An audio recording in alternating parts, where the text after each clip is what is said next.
협상의 불발은 무엇보다 협상의 예법과 관련되어 있습니다. 여러 가지 요인이 많겠지만 오늘은 이 점만 말씀드립니다. 상대가 도저히 받아들일 수 없는 요구는 합의의 대상이 될 수 없습니다. 경제청문회는 사실상 민주당의 자존심을 내어놓으라는 그런 요구입니다. 협상의 예법에서 벗어나도 한참 벗어났다고 생각합니다. 사리에 맞지 않는 무리한 요구이기도 하지만 협상의 예법을 벗어난 무례한 요구입니다. 정리해서 말씀드리면 첫째, 시급한 민생을 해결하기 위한 추경 처리에 대한 확고한 약속도 없습니다.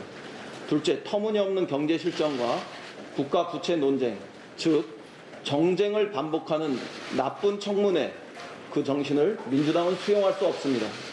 분명히 말씀드리자면 민주당은 원칙을 지키되 최대한 유연하려고 했습니다. 핵심 조건이었던 사과 요구나 철회 요구에 대한 이견도 최대한 양보하려고 했고 어느 정도 해소되었다고 저는 생각합니다.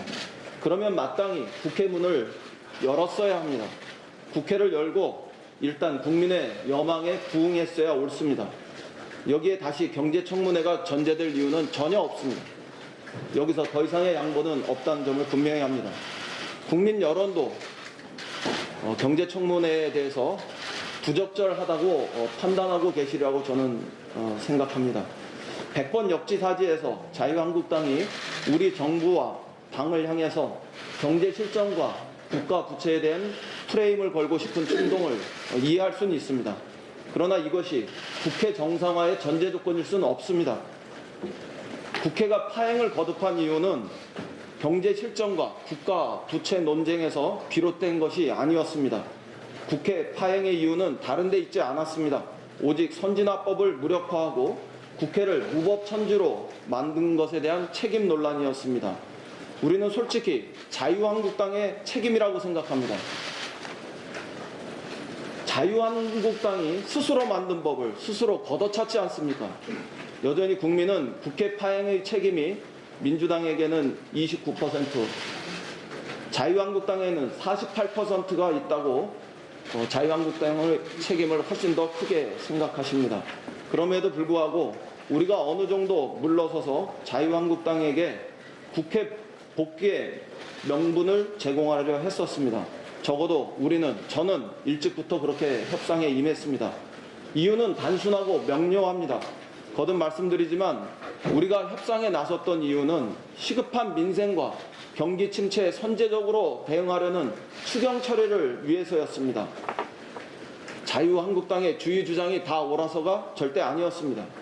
특히 좌파 경제 폭정이니 경제 실정이니 국가 부채니 등등에 대해서는 더더욱 아니었습니다. 특히 황교안 대표의 좌파 경제 폭정이라는 그 못된 용어에 대해서는 단 1%의 타협도 없다는 점을 분명히 말씀드립니다. 그런데 국회 정상화의 전제 조건으로 경제청문회를 다시 들고 나왔습니다. 다시 새로운 이슈를 들고 나왔습니다. 경제 실정, 국가 부채 논쟁을 하고 싶으면 국회를 정상화해서 해당 상임위에서 대정부 질문에서 그리고 예결위에서 자유한국당이 하고 싶은 질의를 하면 됩니다. 그러라고 운영위도 있고 대정부 질문도 있고 예결위도 있는 것입니다. 그러라고 국회의원이 해당 위원회에서 배치되어 활동하고 대정부 질의자로도 나서서 질의하는 것입니다. 해당 위원회로 사람들이 부족하면